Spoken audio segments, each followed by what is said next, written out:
반갑습니다. 자, 오늘은 1, 2월달 마지막 수업이네, 그죠? 네. 오늘은 좀 양이 좀 많습니다. 양이 많아요. 준비하고 오셨죠? 네. 자, 444페이지. 할 차례 맞죠? 자, 444페이지에 보시면 제목이 이제 중개대상물의 조사 확인 설명에 관한 내용인데, 작년에는 이 부분이 좀 시험 문제에 출제가 안 됐었어요. 안 됐었고요. 그런데 이제 거의 이제 한 문제 정도는 출제가 되는 부분인데, 확인 설명서의 어떤 확인 설명 의무, 확인 설명의 방법, 그 다음에 확인 설명 사항의 어떤 내용들, 그 다음에 확인 설명서에 비교하는 내용, 이렇게 해가지고 이제 보통 출제가 되는데, 분묘기지권이 나왔구나, 그죠? 분묘기지권이 나왔네, 그죠? 자, 그래서 시험에 나오는 거 위주로 한번 정리할 건데, 일단은 자, 요거예요. 확인 설명 의무인데, 중개 대상물에 대한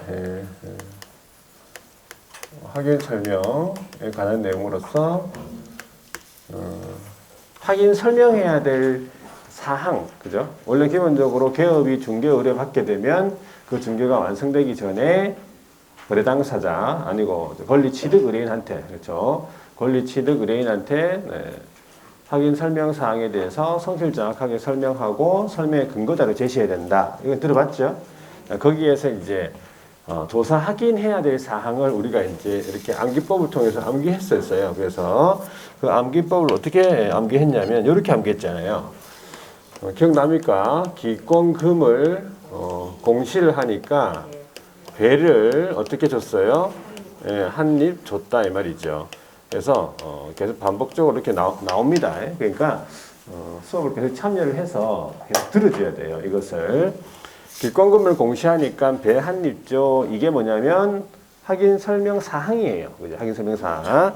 그러면은 이제 기가 뭐냐 하니까 얘기해 보세요. 기본적인 사항. 그렇죠? 제목이 기본적인 사항이죠.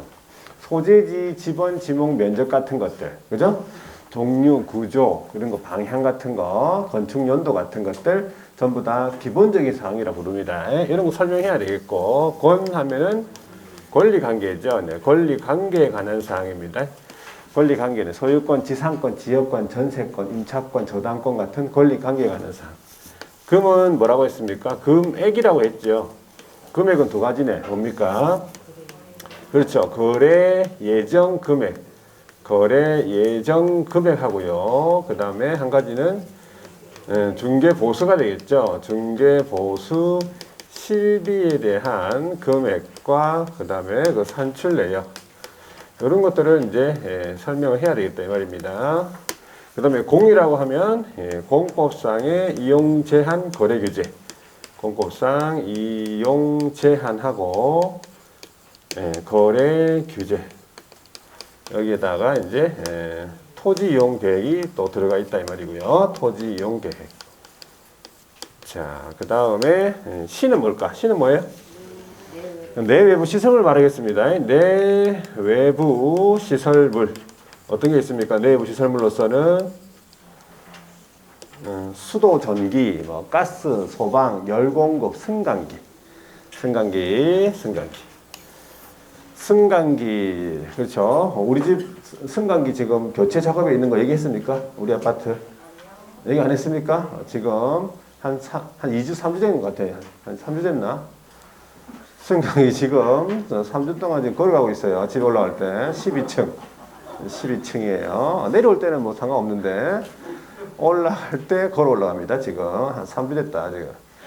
문 달아놨더라, 이제, 문. 각 층마다 세 문 달아놨어요. 그래가지고 지금, 저녁마다 지금 집에 갈 때 막 우울해요. 버스에서 내리면 우울해요, 지금.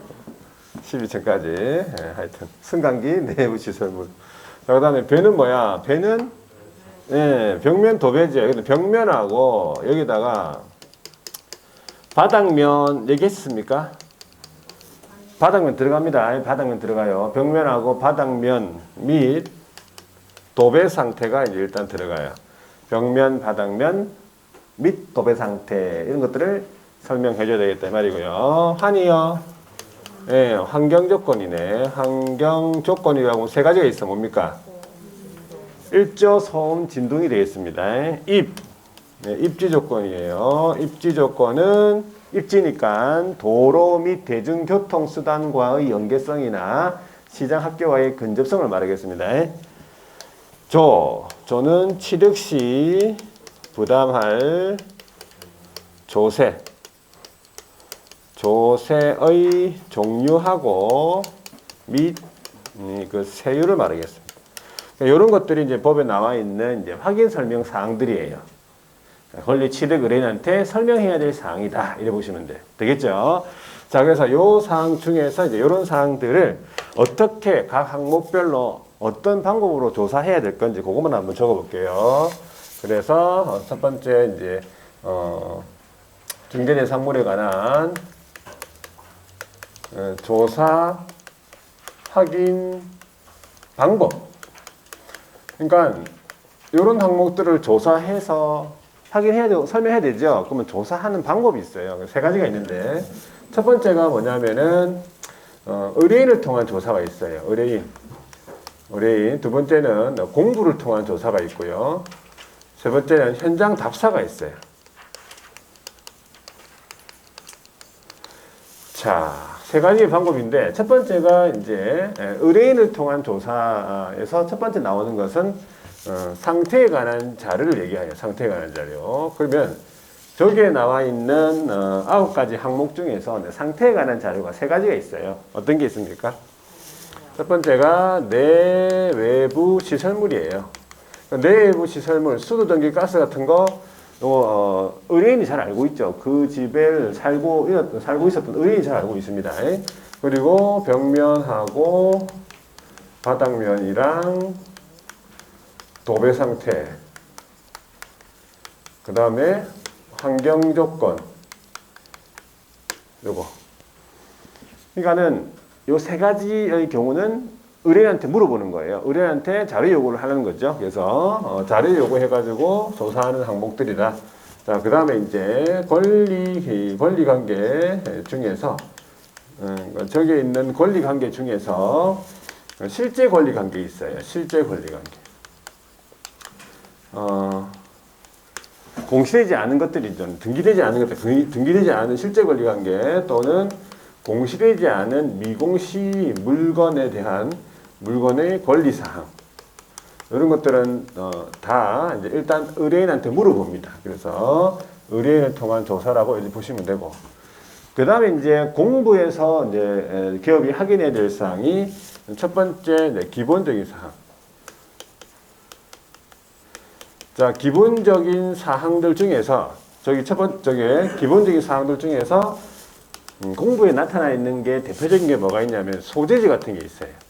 소재지, 지번, 지목, 면적, 그죠? 종류, 구조, 용도,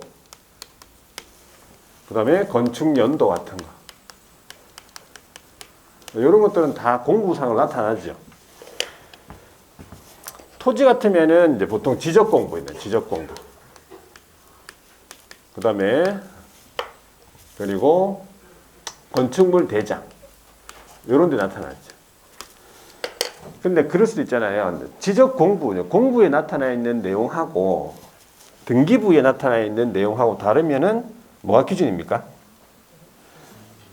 네, 부동산 표시에 관한 사항은 대장이 기준이죠. 공부가 기준입니다. 공부에 맞는 게 옳은 거예요. 공부에 적혀 있는 게 옳은 겁니다. 그렇게 알아두시고. 두 번째, 권리 관계에 관한 사항은 소유권하고 소유권 이외의 권리. 자, 여기는 뭘 보고 확인합니까? 네, 등기사항 증명서죠. 등기부에 나타나 있으니까. 자, 그 다음에 세 번째가 공법상의 이용 제한 거래 규제, 이용 제한 자, 요거는 뭘 보고 확인합니까? 토지 이용계획 확인서가 기본이다 보시면 토지 이용계획 확인원 확인서. 그래서 이 세 가지 항목에 대해서 공부를 통해 조사한다 보시면 되고요. 자, 그 다음에 이제 현장 가가지고 확인이 되는 게 있어요. 첫 번째, 기본적인 사항. 자, 기본적인 사항 중에서 현장 가서 확인해야 되는 게 이제 대표적인 게 이제 토지와 관련해가지고 지세라고 있어요. 지세라고 하면 토지의 경사를 얘기해요. 가파른지 완만한지. 이 경사에 대해서는 직접 가봐야 되겠죠. 그래서 직접 가서 확인해야 되겠다. 지세라든지 지반이 있어요. 지반은 견고한지, 그죠? 뭐 이런 것들 한번 가서 밟아봐야 되겠고. 토질, 뭐 돌멩이가 많은지 흙이 많은지 직접 가서 봐야 되겠죠. 그 다음에 도로 상황들, 그 밖에 부대 시설, 그 다음에 건축물 같으면은 그 방향 같은 거. 이런 것들은 다 현장 답사라는 거예요. 가가지고 남향인지 동향인지 이런 것들을 확인합니다. 자, 두 번째, 권리관계에 관한 사항 중에서 등기부에 나타나지 않는 권리는 보통 의뢰인이 고지를 하거나 아니면 자료 요구를 하죠. 자, 그런데 이제 그 고지한 내용이나, 그죠? 의뢰인이 이제 제시한 내용이 맞는지도 직접 가서 확인해야 돼요. 대표적인 게 뭐가 있냐면, 이런 것들 있잖아요. 주택, 상가, 임대차. 이건 등기되지 않으니까 주택, 상가, 임대차. 그 다음에 우리 법정 지상권 같은 게 있잖아요. 등기 안 되죠. 그 다음에 유치권도 마찬가지. 분묘 기지권도. 이것도 직접 현장 답사 해야 되겠다. 그 말입니다. 이런 항목들. 자, 그 다음에 이제 세 번째가 공법상의 제한사항 중에서 우리 공법 시간에 나오는 것들 계획이 있잖아요. 그죠? 도시군 관리 계획 있죠. 도시군 계획시설. 도시군 계획시설이라든지, 그 다음에, 지구 단위 계획구역.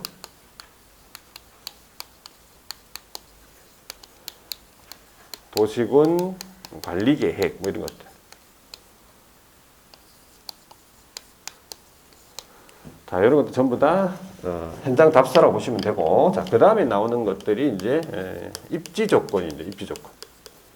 자, 입지에 관한 내용이 6가지 항목을 좀 기억하셔야 되는데, 여기서 일단 도로와의 관계를 현장 답사해야 되겠는데, 도로와의 관계가 몇 미터 도로에 접하고 있는지, 포장인지 비포장인지, 접근이 용이한지 다 현장 답사예요. 도로와의 관계. 그 다음에 대중교통이잖아요. 뭐 지하철, 그 다음에 버스 정류장 이런 거 거리가 얼마큼 되는지, 그 다음에 그 이름들, 그 다음에 주차장은 있는지, 그 다음에 교육시설, 초등학교, 중학교, 고등학교 어떤 거 있는지, 판매시설이죠. 판매시설, 뭐 백화점, 뭐 할인매장 같은 거, 그 다음에 의료시설, 병원 같은 거, 이런 것들 다 현장 답사다 보시면 되고, 자, 그 다음에 5번째가 관리입니까? 관리에 관한 사항으로서, 관리실, 경비실 말하겠죠. 관리실, 그 다음에 관리실 유무라든지, 관리 주체, 자가 관리인지 위탁 관리인지 이런 것들. 자, 그 다음에 6번째가, 비선호 시설도 있어요. 비선호 시설. 그 중개대상물 주위의 비선호 시설로서 비선호 시설의 종류, 그리고 위치 어디 있는지, 대표적으로 이제 화장장 같은 거 있잖아요. 화장장, 뭐 장례식장 같은 거, 그 다음에 화장실, 쓰레기 소각장, 이런 것들, 쓰레기 소각장. 자, 근데 마지막 7번째가 뭐냐면, 미공시 물건에 관한 내용으로서 허가 여부 이런 거 있죠. 뭐 허가 건물인지 무허가 건물인지 이런 것들 다 현장 답사 탐문 등을 통해서 확인을 하고, 그 다음에 대표적으로 정원수, 미공수 물건으로서 정원수, 나무죠. 정원수, 그 다음에 정원석, 돌멩이 같은 거 있죠. 요거 현장에 가가지고 다 확인해야 될 사항이네. 그러니까 한 요 정도 여러분들이 체크해 주시면 돼요. 이 정도만 체크해 주시면 되고. 근데 애우는 게 아니고 우리 보면은 다 딱 보면은 이해가 돼요. 이게 현장을 가야 되는지 공부에 나타나는지 의뢰를 통해 물어보는 건지. 자, 그래서 요까지 내용만 한번 체크를 해볼게요. 어디 보시냐면은 445페이지 있어. 그게요. 445페이지에 중개대상물 조사 확인 방법이라고 해가지고 공부사항 검토 있죠. 공부사항. 그래서 공부를 통해서 검토하는 게 먼저 나오는데 동그라미 1번으로 바로 내려가 보세요. 기본적인 사항에다가 밑을 꺼볼게요. 사실관계 대장이라고 적어놨죠. 기본적인 사항 사실관계에서 대장이라고 해놨고 확인할 수 있는 것들은 소재지, 면적, 지목 등이라고 적어놨어요. 그리고 뭘 보고 확인하냐 하니까 그 줄 끝에 보면 대장이 토지 대장, 임야 대장을 통해 확인한다. 자, 그 옆에 뭐 건물 같은 경우에 소재지, 면적, 건축 연도, 구조 같은 것도 다 건축물 대장을 통해 확인한다. 그래서 건축물 대장. 그래서 그 정도 보시고 그다음 동그라미 2번에 보세요. 권리 관계에 관한 사항은 뭘 보고 확인한다고 돼 있어요. 이제 등기상 증명서를 통해서 확인한다. 돼 있네, 그죠?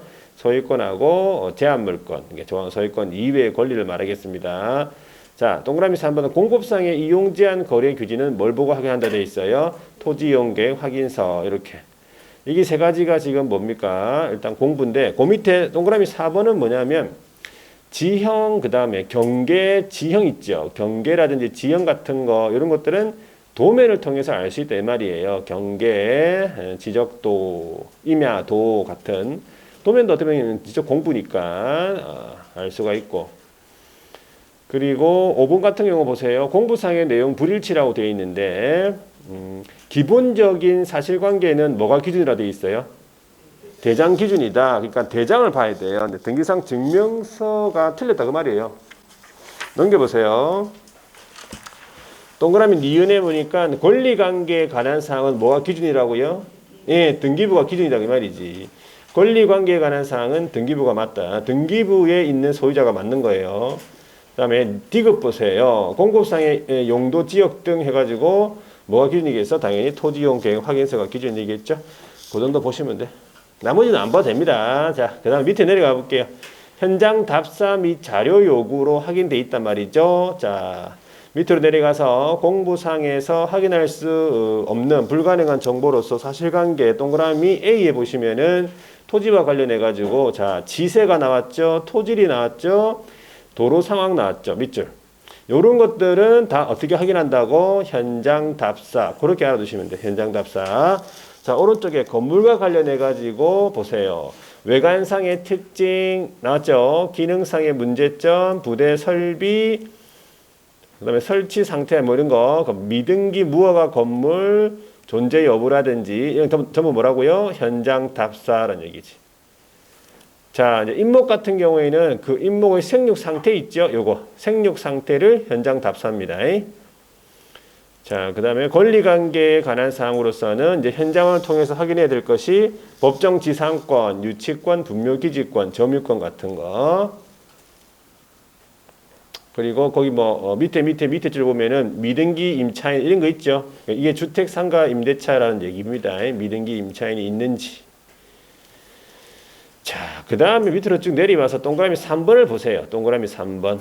자료 요구권이라고 있죠. 이건 자료 요구, 의뢰인한테 자료 요구하는 것들은 이제 상태에 관한 자료인데 세 번째 줄에 있잖아요. 상태에 관한 자료 요구할 수 있다 이 뜻이에요. 그래서 뭐 내부 시설물이다, 벽면, 바닥면, 도배 상태, 그 다음에 환경 조건 이거 세 가지는 뭐라고요? 자료 요구, 의뢰인을 통해서 조사한다. 그렇게 이해하시면 돼요. 넘겨볼게요. 자, 그 다음에 이제 구체적으로 방금은 뭘 한 거냐면은 조사 확인 방법을 적어 놓은 거죠.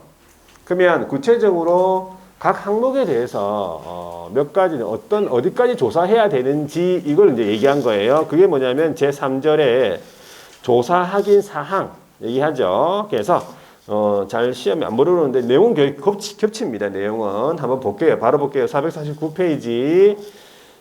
큰 제목 1번 있어요. 중개대상물의 기본적인 사항에서 기본적인 사항을 밑줄 꺼볼게요. 자, 기본적인 사항이 우리가 소재지, 지번, 지목, 면적 이런 것들이잖아요. 이것들을 어떻게 어떤 항목까지 어디까지 조사해야 되는가 그건데 토지에서 소재지가 나오죠. 보통 소재지 같으면 소재와 지번을 의미한다라고 돼 있어. 밑줄 거 보세요.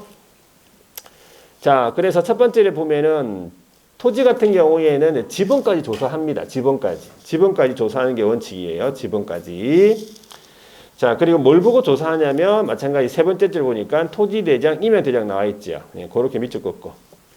대장에 보면은 지번까지 나와 있어요. 그리고 바로 지목 넘어가 볼게요. 자, 지목은 우리 뭔지 알죠? 이제 지목은 주된 용도에 따라서 토지 종류를 구분해 놨다. 밑줄. 그래서 몇 가지로 구분했어요? 세 번째 줄에 28개로 구분했네. 그죠? 28개의 지목으로 구분했고 동그라미 1번은 뭐냐면 토지대장, 임야대장에 그 지목이 나와 있어요.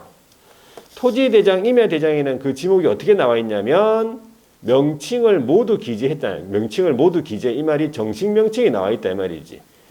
공장용지, 학교용지 이렇게 되겠습니까? 자, 그리고 지적도, 임야도, 도면에도 지목이 나와 있는데 지목이 어떻게 나와 있냐면 부호로 나와 있다. 이 말이에요. 지목 부호로 나와 있다. 이 말이에요.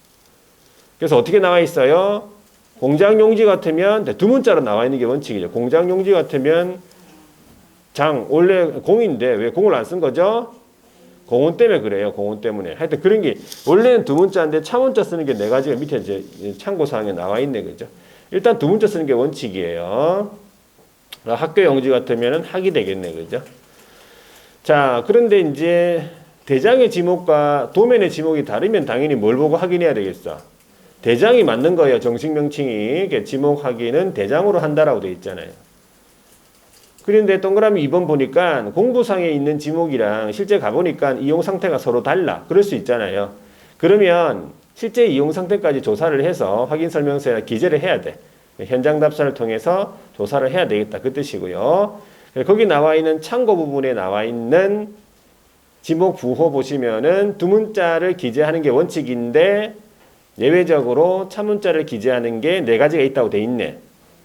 자, 공장용지는 장이고 주차장은 차, 하천은 천, 유원지는 원 이런 식으로 네 가지를 잘 알고 있죠? 예, 뭐 알아서 외우시면 돼요. 자, 외우는 방법 있죠?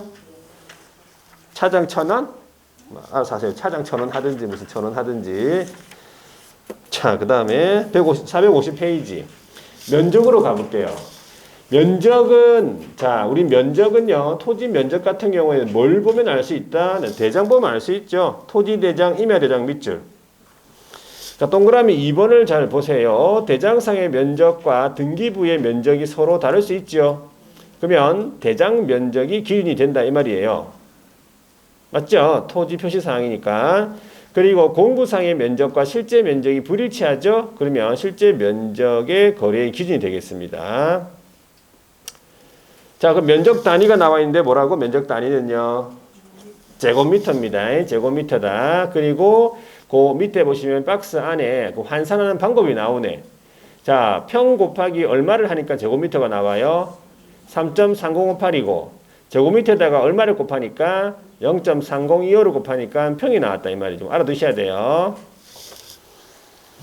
경계를 한번 보세요. 경계. 자, 경계는 아까 뭘 보고 조사한다 했어요? 지적도, 임야도, 도면이다 이 말이지. 그거 밑줄. 예, 나머지는 됐고요. 꼭 그냥 넘어가세요. 지형으로 가볼게요. 지형. 자, 지형에 가보시면 오른쪽 페이지 양가로 5번에 토지의 생긴 모양을 말해요. 지형은요. 그래서 정방형이라는 게 있고요. 첫 번째 줄에 끝에 해서 정방형이 있고 장방형, 직사각형 같은 거, 부정형이라고 있고요. 삼각형, 그 다음에 사다리꼴, 제형, 사다리꼴. 그래서 도면을 통해서 확인한다. 그래 보시면 되고. 자, 이제 지세로 넘어가면 지세는 토지의 경사라고 했죠. 아까. 직접 가서 누워봐야 되겠습니다. 그래서 현장 답사. 마지막 줄, 동그라미 2번. 현장 답사. 자, 보통 여기까지 지세까지 나와 있고 책에서는. 자, 건물로 가볼게요. 그러면 건물 소재지는 일단 지번까지 조사하는 게 원칙인데 한 필지에 여러 개의 건물이 올라올 수 있어요. 그래서 정확하게 건물 명칭까지 적어줘야 돼. 건물 번호하고 건물 명칭까지 적어야 됩니다. 그래서 집원하고 건물 번호까지 돼 있죠. 구분 소유 건물, 아파트 같은 경우에는 뭐까지 기재해야 되겠어요? 당연히 동호수까지 기재해야 되겠죠. 뭘 보면 알 수 있어요? 건축물 대장. 그렇게 넘어가서 건물 구조. 자, 건물 구조는 일단 대장에 나와 있다. 두 번째 줄에. 철골 콘크리트인지 뭐 철근 콘크리트인지 벽돌인지 기와존인지 이런 게 있어요. 대장 보면 알 수 있다. 그래 보시면 돼요. 주 구조의 재료와 지붕의 형태에 따라서는 구분합니다. 자, 양가로서 한번 건축 연도를 보세요. 건축 연도는 뭘 보면 알 수 있죠? 대장을 보면 알 수 있다. 그렇게. 면적, 건물 면적입니다. 건물 면적도 마찬가지. 첫 번째 줄에 보면 대장이죠. 건축물 대장입니다. 그래서 동그라미 2번에 대장의 면적과 등기부의 면적이 다르니까 대장의 면적이 기준이 되겠고요. 공부상의 면적과 실제 면적이 다르면 실제 면적이 거래 기준이 되겠다. 건물 용도는 건축법상에서 나오는 용도에 건축법의 용도 있죠. 건물 용도. 그걸 말하겠습니다. 두 번째 줄에 대장을 보고 조사합니다. 건축물 대장. 실제 용도와 다를 수 있겠죠. 그러면 실제 용도 일치 여부를 현장 답사를 통해 조사해서 불법 건축물인지 여부를 확인해야 되겠습니다. 자, 방향을 잘 보세요. 잘 나오는 건 방향이 좀 나오는 편인데 건물의 방향 같은 경우에는 어떻게 하냐 이 말이죠. 기준이 세 번째 줄에 보세요. 주택의 방향. 자, 주택의 방향은 그 기준이 뭐냐면 주실이라고 있어요. 주로 생활하는 곳 있잖아요. 주실, 거실, 안방 같은 거 그걸 주실이라 그래요. 주실의 방향이 되고 주택은요. 자, 그 외에 건축물은 뭐라 돼 있어요? 주된 출입구 방향이라 돼 있잖아요. 그래가지고 남향이다, 동향이다 이렇게 조사를 합니다. 현장 답사가 되겠죠, 물론. 현장 답사. 자, 그 다음에 오른쪽에 넘어서 기타, 어떤 기능상, 건물의 기능상의 문제점이다. 지붕, 파손, 이런 거, 외관상의 특징 같은 거 전부 어떻게 디자인, 노후, 이런 것들 딱 보면 현장 답사 되겠죠. 예. 그래서 기본적인 사항에 대해서 이 정도만 여러분들 체크하고 그 다음에 권리관계로 가보시면은 권리관계에서는 일단 등기상 증명서가 있는데 등기상 증명서는 여러분들 등기상 증명서는 우리 등기법 시간에 많이 공부했죠? 네. 그래서 등기부에 관한 내용은 별도로 공부를 하지 않습니다. 네, 표제부랑 갑구랑 을구랑 있는 건 아시죠? 그래서 거기 보시면은 동그라미 3번에 등기부에 동그라미 3번 표제부라고 있어요. 표제부에서는 부동산 표시에 관한 내용이 나오잖아요. 소재지, 면적, 지목 같은 거, 건물 종류 같은 거, 용도 같은 게 표제부에 나온다. 이래 보시면 되고 그 밑에 양가로 2번에 소유권 조사는 어디서 하겠습니까? 소유권 조사는 첫 번째 줄에 갑구라고 돼 있네. 그죠? 그 정도만 아시면 돼. 등기법에서 다 하니까 뒤로 넘어가서 소유권 이외의 권리에 대해서는 두 번째 줄에 을구에서 확인하겠다 이 말이에요. 저당권, 전세권 같은 거 을구에서 확인하겠다 이 말이에요. 자, 그 다음에 밑으로 내려가서 현장 답사 해가지고 실제 권리 관계 있죠. 자, 실제 권리 관계 이거 대표적으로 법정지상권. 법정지상권 다 어떻게 되는 건지 알죠? 법정지상권 민법 시간에 배웠죠? 얘기해 보세요. 그럼 한번. 안 배웠어요? 진짜? 법정지상권을 안 되겠네. 원장님하고는 별로 차이 안 납니다. 저는 많이 차이 나는 것처럼 보이죠? 아 진짜 솔직히 예? 많이 차이 안 나는 것처럼 보여요? 원장님하고는 한 살밖에 차이 안 납니다. 한 살 더 많아 보인다고 내가? 원장님이 한 살 더 많죠? 그렇죠? 그 정도예요. 내가. 원장님 나이 알고 있죠? 모릅니까? 한번 물어보세요. 그럼. 원장님보다 한 살 작습니다. 원장님이 그 법정지상권 원래 하는데 안 했는가 보네. 그죠? 알아서 하시겠죠. 그죠? 민법은 걱정 안 해도 됩니다. 민법은 많이 해줍니다. 민법은 뭐 많이 해주니까 그 뭐 그냥 무조건 다 합격이에요. 성적이 좀 잘 나오니까. 자, 법정지상권은 이렇게 되는 거죠. 제가 간단히 얘기할게요. 그러면 토지와 건물이 동일인 소유에 있었어요. 토지와 건물이 동일인 소유에 있다가 그 토지와 건물이 소유자가 달라지게 돼요. 근데 그 원인이, 달라지는 원인이 저당권, 전세권, 그 다음에 가등기 담보, 임목 이 네 가지 원인에 의해 가지고 토지 소유자와 건물 소유자가 달라지게 됐을 때 토지 소유자는 건물 소유자에게 지상권 설정한 것으로 본다. 이렇게 되는 거예요. 되겠죠? 그렇게 말면 돼, 우리는.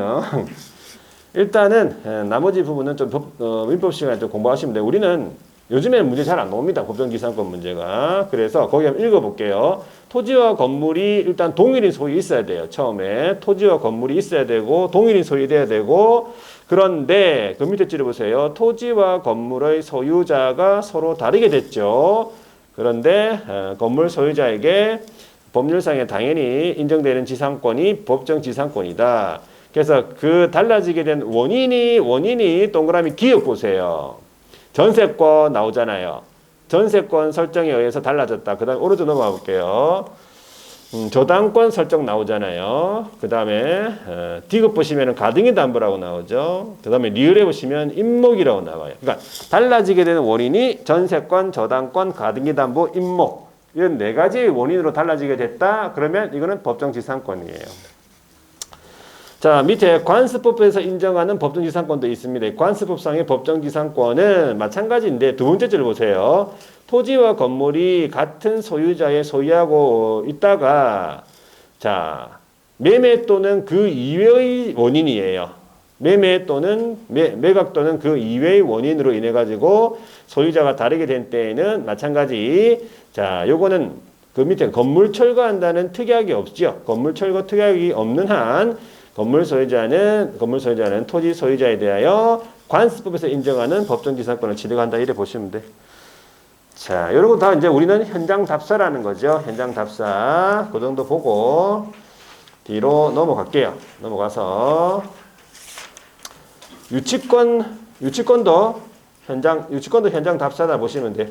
유치권 458페이지 제목만 보시면 되고, 그 다음에 나오는 게 459페이지에 양가로 3번에 분묘기지권 나오죠. 이 분묘기지권은 우리 시험에 넣으러 봤었어요. 그래서 자, 이 분묘기지권의 위치가 지금 어떻게 되는 거예요? 분묘기지권의 위치가 어떻게 되는 거예요? 분묘기지권은 지금 권리관계에 관한 사항, 실제 권리관계에 관한 사항 중에서 등기되지 아니한 권리, 등기되지 아니한 권리를 얘기한 거예요. 권리관계에 관한 사항을 설명해야 되는데 그 중에서 등기되지 아니한 권리 말이에요. 등기부상이 없잖아, 그제 분묘기지권. 이걸 설명해야 된다 이 말이지. 그래서 이 분묘기지권을 한번 단독으로 이제 나왔기 때문에 얘도 기억하셔야 돼. 분묘기지권. 첫 번째가 뭐냐면 분묘기지권의 의의라고 하죠. 의의. 분묘기지권이 뭐냐? 그 말이죠. 분묘기지권은요. 분묘의 기초가 되는 토지, 분묘의 기초가 되는 토지죠. 분묘기지에 대한 분묘 소유자를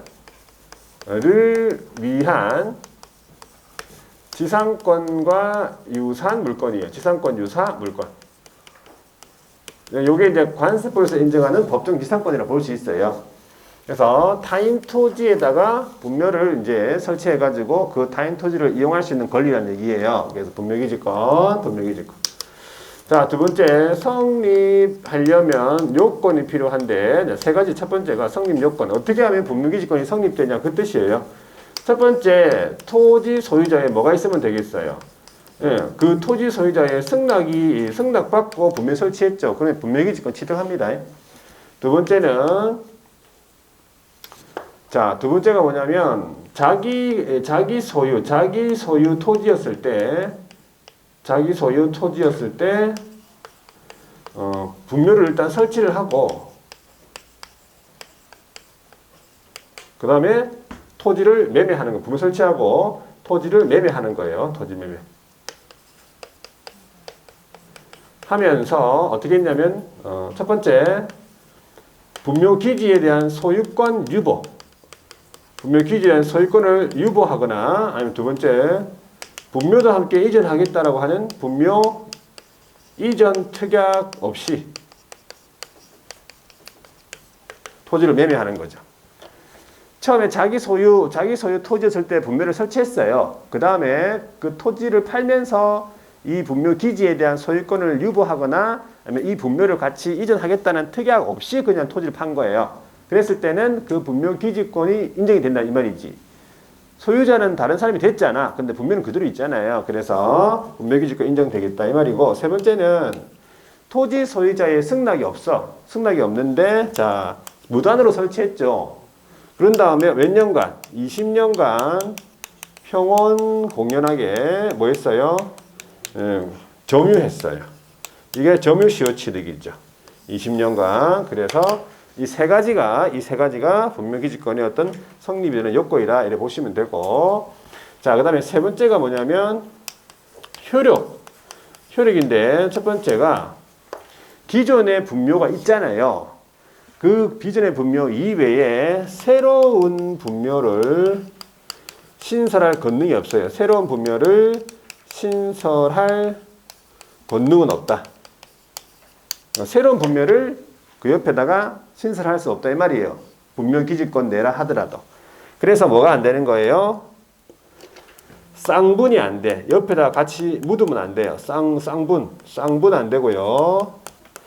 단분 형태로 이렇게 같이 단분 형태 합정 안 됩니다. 단분 형태의 합장이 안 된다 이 말이지. 일단 이렇게 보시고, 효력 범위 내라 하더라도 그 분묘를 옆으로 옮길 수 없어요. 그게 분묘 이장할 권능이 없다 이 말이지. 효력 범위 내라 하더라도 그 분묘를 옆으로 옮길 수 없는데, 예외적으로 집단으로 설치된 분묘에 대해서는 그 분묘 일부를 위해서라도 이장 권능이 허용이 된다 이 말이에요. 집단 분묘는 제외란 거지. 원칙적으로는 분묘 이장 권능이 없어요. 그런데 집단 분묘는 제외. 그거 일단 알아두시고. 자, 그 다음에 네 번째가 공시. 공시가 하려면은 일단 뭐가 있어야 되냐면 봉분이 있어야 돼요. 봉분 등 외부에서 인식할 수 있는 형태.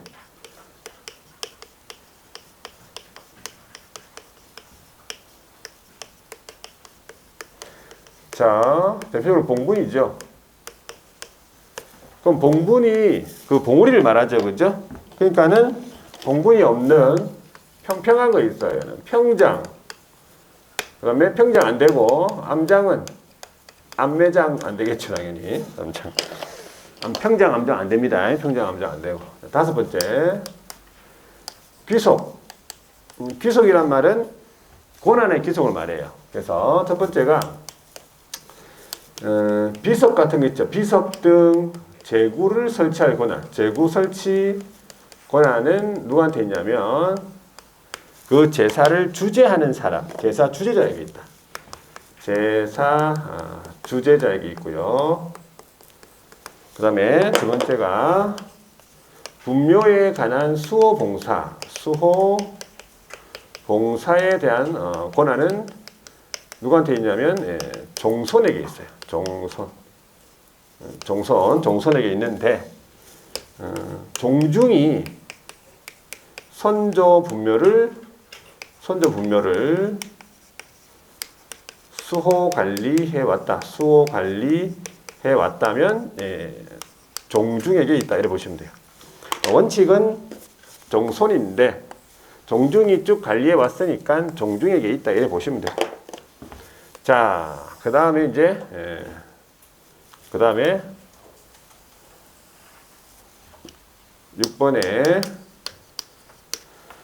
자, 범위가 있는데 첫 번째가 분묘 기초가 되는 토지, 분묘 기지 자체뿐만 아니라 수호하고 봉사에 필요한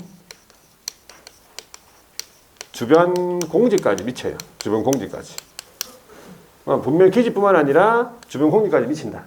그런데 두 번째, 분묘 뒤에 이렇게 무너지지 말라고 반달 모양으로 쌓아놓은 둔덕이 있어요. 그거를 뭐라 부릅니까? 사성이라고 해요. 반드시 사성까지 미치는 것은 아니다. 사성까지 미치는 것은 아니다. 그러면 사성까지 미칠 수도 있어요. 개별 묘에 따라서. 짧으면 미치고 묘면 안 미치고 개별 묘에 따라 틀리다. 그래 보시면 돼요. 자, 그 다음에 7번째가 이제 소멸. 소멸은 자, 첫 번째 존속 기간이 있는데 존속 기간은 일단 약정. 근데 약정이 없다 그러면 약정이 없어. 그러면은 수호 봉사 계속되는 동안 존속이에요. 네, 약정인데 약정을 하지 않으면 수호하고 봉사가 계속되잖아요. 그러면 존속합니다. 쭉 가는 거죠. 존속. 그런데 이제 자연재해로 인해 가지고 어떤 떠내려 내려왔어요. 그런데 가보니까 유골이 존재해. 그럼 원상회복 가능하죠. 그걸 일시적인 소멸이라고 그래요. 일시적인 소멸은 그대로 존속합니다.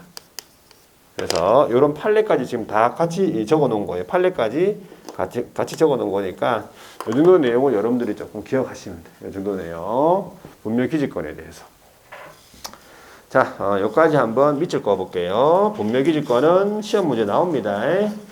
다른 거는 안 해도 돼. 근데 분묘기지권만 하면 돼요. 자, 459페이지 분묘기지권 거기 32때 나왔다 돼 있네.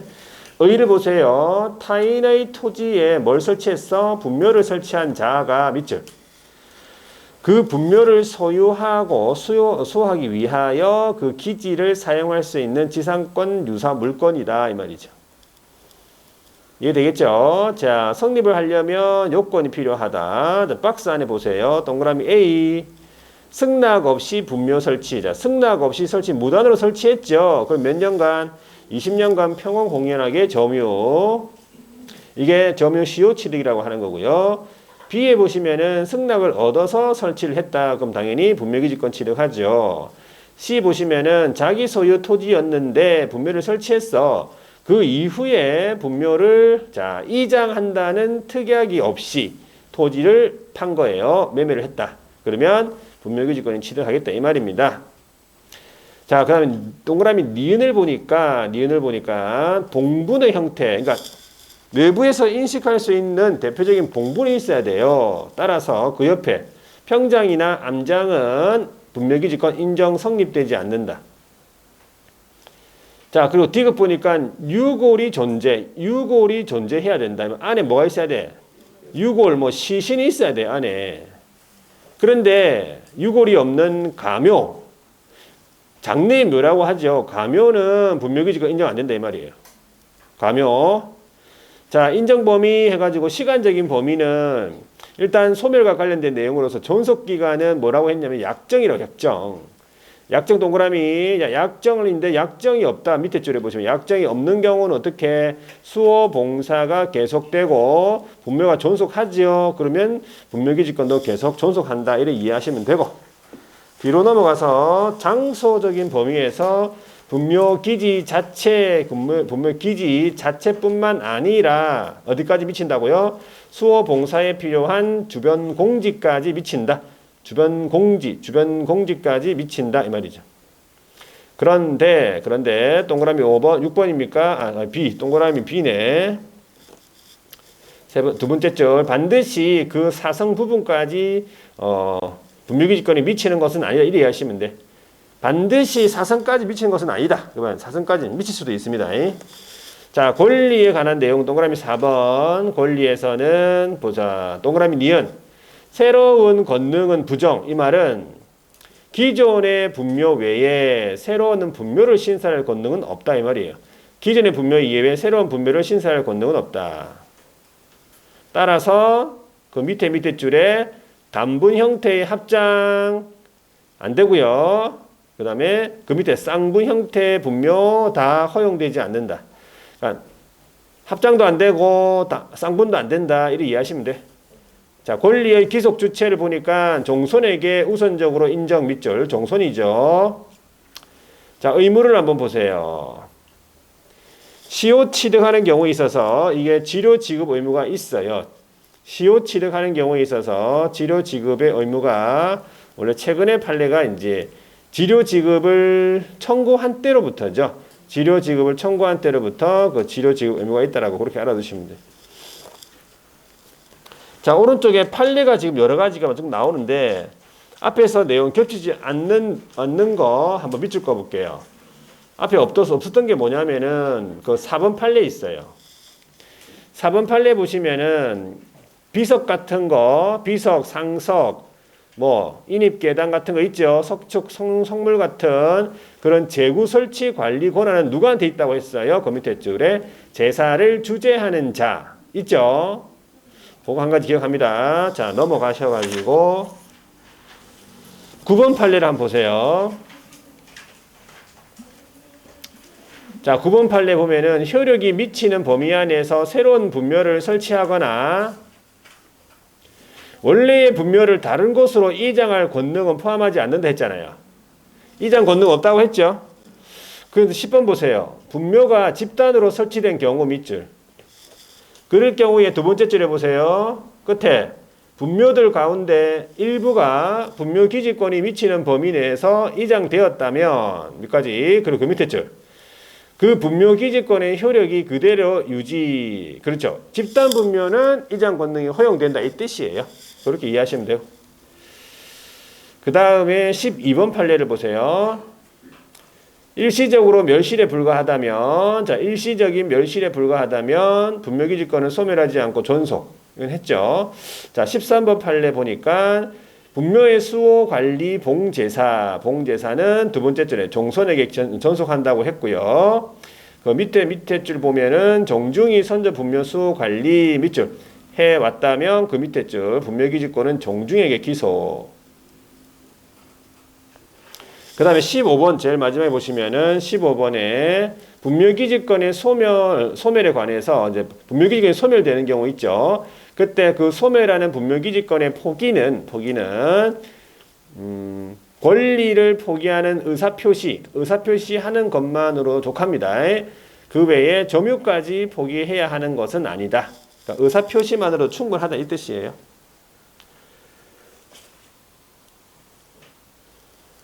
자, 한 가지만 마지막으로 보시면 오른쪽에 16번 판례 매수인이 착오로 인접 토지의 일부를 그가 매수한 토지에 속하는 것으로 믿고 점유를 했어요. 착오로. 그때 그 점유 방법이 분묘를 설치 관리한 것이어도 자주점유에 포함된다는 얘기죠. 내 건지 알고 계속 점유하고 있었던 거예요. 자주점유. 그게 이제 분묘를 설치 관리하는 것이어도 자주점유를 인정하겠다는 얘기입니다. 여기까지 볼게요. 여기. 하여튼, 분묘 기지권에 관한 내용 이 정도 정리하셔야 돼. 그러면 문제 나옵니다. 자, 그래가지고 어디로 넘어가냐면 465페이지에 장사대에 관한 법률 있죠. 자, 이 장사대에 관한 법률이 같이 분묘기지권이랑 같이 물어볼 수 있어요. 장사대에 관한 법률. 근데 장사대에 관한 법률이 표 2개만 보통 이렇게 공부를 하시면 되는데 뭐가 좀 많이 실어놔서 자, 어디를 볼 거냐면 2001년도에 지금 1월달 13일에 그때 이제 시행이 되는 거였죠. 2001년도에 시행이 되죠. 막 무분별하게 막 분묘를 막 설치해 놓으니까 그걸 규제해야 되기 위해서 2001년도에 이제 시행이 되는데, 자, 어디 한번 밑줄 꺼볼 거냐면은, 466페이지에, 용어 정의해 보시면은 466페이지에 거기 16호 있죠. 위에 연고자 찾으면 연고자. 연고자 찾았죠?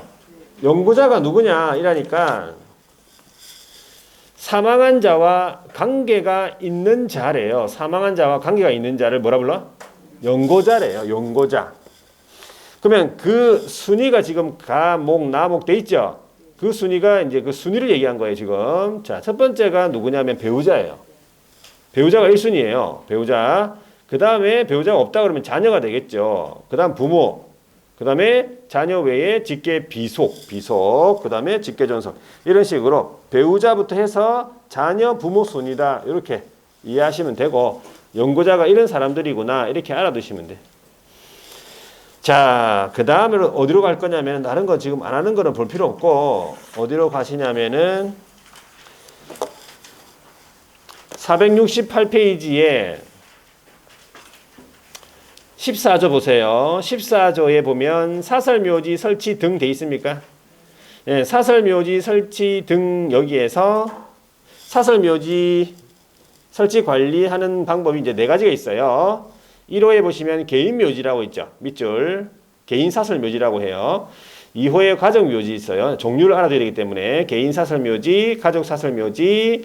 자, 가족사설묘지는 어떤 걸 가족사설묘지라고 하냐면 민법에 따라 친족관계였던 자의 분묘를 같은 구역 안에 설치하는 것을 가족묘지라고 그래요. 민법에 따른 친족관계였던 자. 자, 그 다음에 3호의 종중, 문중, 사설묘지고, 그 다음에 법인묘지. 이렇게 종류를 네 가지를 일단 기억합니다. 그런 다음에 그 밑에 2항을 보면은 개인묘지를 설치할 때는 그 설치하는 방법이요. 설치 후 30일 이내에 신고라고 밑줄 꺼보세요. 설치 후 30일 이내에 신고고요. 그 다음에 4항으로 가보세요. 4항. 4항에 가면은 가족묘지, 종중, 문중, 법인묘지 이 세 가지는 그 밑에 줄에 보시면 허가가 있어요. 허가. 사전 허가가 되겠죠. 허가는 사전 허가니까 허가를 받아야 된다 이 말이죠. 설치 방법이요. 틀리죠, 그죠? 개인이랑 나머지 세 개랑. 자, 그리고 5항에 보시면은 5항에 시장 등은 해가지고 민법에 따라 설립된 재단법인에 한정해서 법인 묘지를 설치 관리를 허가할 수 있다 이 말이죠. 재단법인이 할 수 있다 이 말이겠죠. 자, 오른쪽에 넘어가 볼게요. 자연장지 가보세요. 16조. 16조에 자연장지가 있죠. 자연장지. 대표적으로는 수목장림이라고 볼 수 있는데 마찬가지 1호, 2호, 3호가 나와 있는데 1호가 지금 두 가지가 나와 있다. 개인이 있고요. 가족이 있어요. 두 가지를 같이 묶어놨어요. 개인이랑 가족이랑 나중에는 별개로 구분해가지고 기억합니다. 개인도 있고 개인 자연장지, 가족 자연장지. 자, 면적을 구분해야 되기 때문에 여기는 100이라고 나와 있는데 틀립니다. 틀립니다. 지금 두 개를 합쳐가지고 100이라 나와 있는데 나중에 구분해가지고 암기하셔야 돼. 자, 개인, 가족, 그 다음에 2호에 보면 종중, 문중, 자연장지, 그 다음에 3호에 보면은 법인 자연장지 이렇게 구분해서 그러니까 2항을 보니까 개인 자연장지는 개인 사설묘지랑 거의 똑같네. 조성 후 30일 이내에 신고잖아요. 조성 후 30일 이내에 신고고요. 조성 후 30일 이내에 신고하여야 한다 돼 있지 마지막에. 그리고 3항에 보면은 가족 자연장지, 종중, 문중 자연장지는 그 밑에 신고해야 되는데 얘는 사후 신고가 아니라 사전 신고예요. 그 다음에 5항에 보시면 법인 있죠. 얘는 마찬가지 똑같습니다. 사전 허가예요. 두 번째 줄에 보면 사전 허가 있잖아요. 그래서 제가 밑줄 치는 부분만 일단은 한번 기억하고 나머지는 몰라도 됩니다. 자, 넘어갈게요. 자, 점유 면적이 지금 나오죠. 470페이지의 점유 면적 부분에 보시면 18조에 점유 면적이 있잖아. 그죠? 그래서 거기 점유 면적 등 해가지고 1항에 공설묘지, 가정묘지, 종중문중, 법인묘지. 자, 요거는 개인 뺐네요. 그죠? 개인 묘지 뺐잖아. 그죠? 지금 이거 나머지들은 일단 점유 면적이 분묘 1기당 점유 면적이에요. 얘는 분묘 1기당 점유 면적이 10제곱미터예요. 그리고 만약에 이걸 합장한다. 장사가 되어야 하는 법률에서 합장한다 그러면 15제곱미터를 초과해서는 안 된다. 이 말은 이하라며 이하. 개인이 아니고 나머지 전부 다예요. 개인 아니고. 그러면 그 밑에 2항을 보면은 개인이 나오잖아요. 개인 묘지는 30제곱미터 초과해서는 안 된다 이 말이죠. 개인은 1기니까 30제곱미터를 초과해서는 안 된다 이 말이죠. 자, 나머지는 일단은 설치 기간만 한번 볼게요. 19조. 19조에 보면은 설치기간, 장사 등에 관한 법률에서의 설치기간이에요. 이게 분묘기지권이 아닙니다. 일단 30년이라고 돼 있잖아요.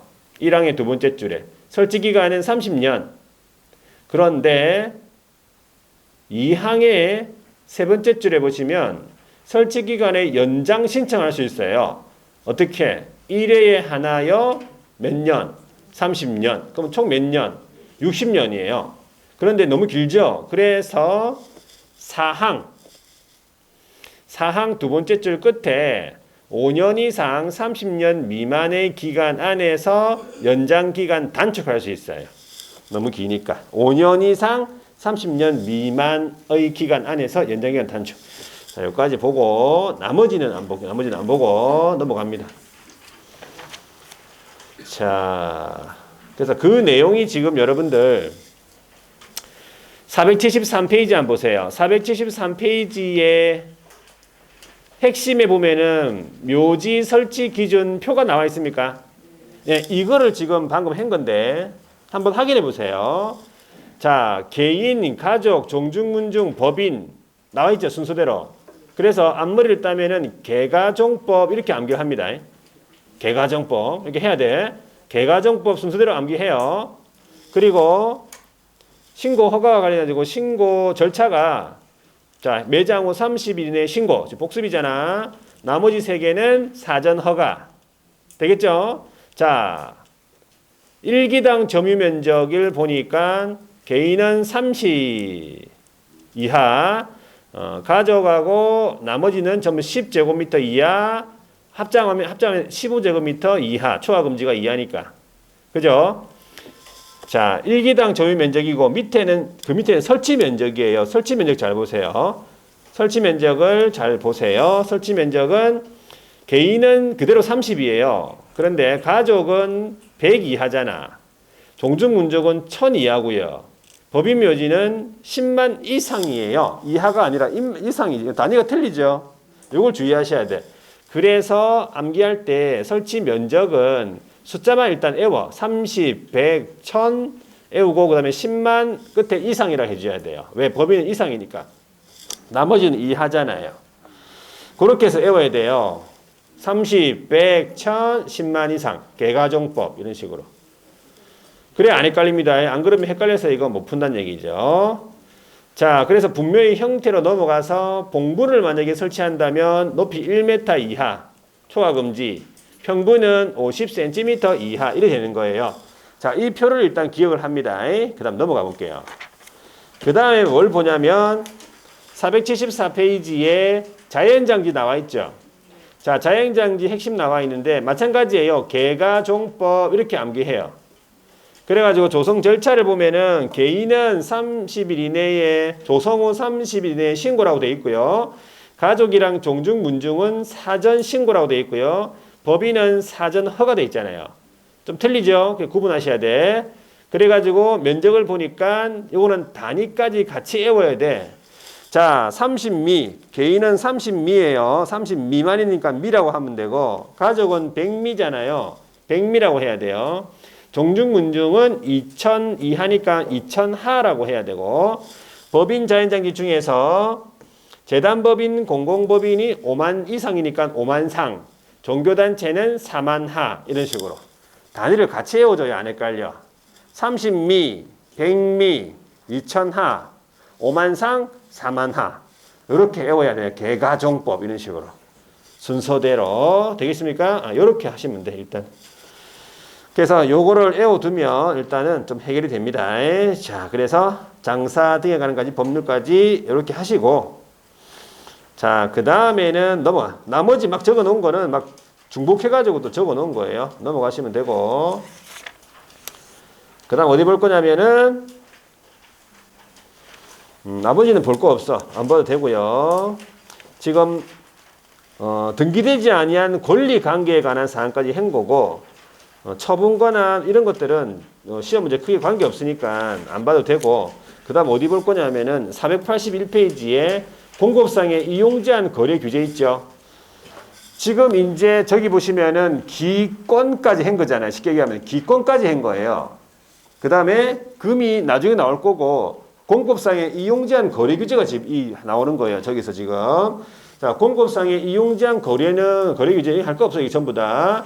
공급상의 제한 사항들 이런 것들인데 기본적으로 어떻게 확인한다고 그랬어요? 확인 방법이 두 번째 줄 보세요. 확인 방법의 두 번째 줄에 토지 이용 계획 확인서를 확인한다고 했죠. 여기서 다 확인할 수 없기 때문에 부동산 뭐 종합 공고 시스템이라든지 담당 기관에다가 확인한다 그래 보시면 돼. 넘어갈게요. 자, 그래서 공급상의 이용 제한 거래 규제 뭐 두 가지 사항이 있는데 이용 제한이라고 하면 쉽게 얘기하면 첫 번째 줄에 부동산의 사용 수익 권능을 제한한다는 얘기예요. 이용 제한이니까. 그래서 용도 지역, 지구, 구역 이런 것들을 얘기하겠죠. 이런 이거 행위 제한 같은 것들 거기 나와 있죠. 자, 그러니까 뭐 상수원 이렇게 뭐 보호구역의 행위 제한들 거기 나와 있죠. 접도구역 내 건축 제한들 이런 것들. 자, 그 다음에 문화재 보호구역 이런 것들. 자, 공고상의 거래 규제라고 하면은 처분 권능에 대한 규제가 되겠습니다. 그게 이제 토지거래 두 번째 줄은 토지거래 허가라든지 이런 것들을 의미하죠. 그리고 마지막 밑에서 두 번째 줄 보시면은 농지증 이런 것들 제도들 투기과열 지구 내의 분양권 전매 제한 같은 거. 자, 그 다음에 농지법이 나오잖아요. 농지법은 안 합니다. 농지법은 일단은 시험에 나온 거 위주로 해서 기출문제 정리를 한번 할 거고 구체적으로는 우리 보진 않습니다. 보지 않고 농지법이 지금 보세요. 우리 뭐 그리 많이 필요 없는데 지금 농지법에 관한 내용을 지금 조문을 많이 넣어놨잖아요. 지금 책이 이렇게 두꺼워졌다는 얘기 책을 그죠? 책이 이래서 두꺼워진 거예요. 자, 그래서 농지법 일단은 우리 공급 시간에도 좀 일부 할 거예요. 그죠? 예, 그거 위주로 하고, 그 다음에 기출문제 위주로 보시면 돼. 자, 그 다음에 어디로 가야 되냐면은 493페이지에 4번, 큰 4번에 시설물이잖아요. 공시할 때 저 시를 말해. 시설물은 수도, 전기, 가스, 소방, 열공급, 승강기, 배수 같은 거. 이 시설물은 어떻게 조사한댔습니까? 세 번째 줄. 자료를 조사한다. 이제 자료 요구사항이죠. 자료 요구. 의뢰인을 통한 자료 요구사항이라고 했지요. 그래서 이렇게 넘어가시면 되고, 뒤로 넘어가니까 벽면하고 바닥면 도배죠. 벽면, 바닥면 및 도배 상태다. 마찬가지 어떻게? 자료 요구다 보시면 돼. 자, 환경조건도 마찬가지겠네. 일조, 소음, 진동 이 세 가지도 자료 요구사항이다. 그렇게 알아두면 되고요. 그 다음에 7번에 보면은 입지조건 나오잖아요. 도로, 대중교통, 그 다음에 주차장이나, 그 다음에 시장, 판매시설, 의료시설, 교육시설 같은 거. 전부 다, 이거는 현장 답사입니다. 얘는 자료 요구사항이 아니고, 입지조건이니까 현장 답사라 보시면 되고. 오른쪽에 8번에 보니까 권리를 취득함에 따라 부담해야 될 조세의 종류 및 세율이죠. 이게 뭡니까? 요거 이제 뭐 취득세나 농특세 있죠. 거기 참고해 보시면은 첫 번째 1번에는 취득세, 농특세, 지방교육세 이런 것들을 취득함에 따라 부담해야 될 조세의 종류 및 세율이다 보시면 되고 9번이 마지막에 거래 예정 금액하고 중개보수 실비 금액 산출내요. 거래 예정 금액은 일단 의뢰인이 이제 제시를 하겠죠. 그 금액을 기초로 해서 감정평가 기법에 따라서 평가한 금액이 되겠습니다. 거기. 자, 그 거래 금액을 기초로 해서 산출한 것이 뭐가 되겠습니까? 중개보수 마지막 페이지 496페이지에 중개보수 실비금액 산출 내역이에요. 그러니까 요 앞부분은 전체적으로 이렇게 좀 흘러 들어가면 돼. 중요한 거는 분묘기지권이랑 장사에 관한 법률 있죠. 요거 두 개를 확실하게 해두셔야 돼요. 그 두 개를. 자, 그래서 요 정도 보시면 되고 넘어가니까. 영업활동이 나오는데 영업활동 하기 전에 하나 더 해야 되는 게 뭐냐면은 확인설명서 있죠. 확인설명서 안에 기재 내용이랑 그 다음에 확인설명서 비교 있죠. 예, 그거는 조금 쉬었다 하겠습니다. 그거는 거기도 중요한 거기 때문에 그건 좀 쉬었다 하겠습니다.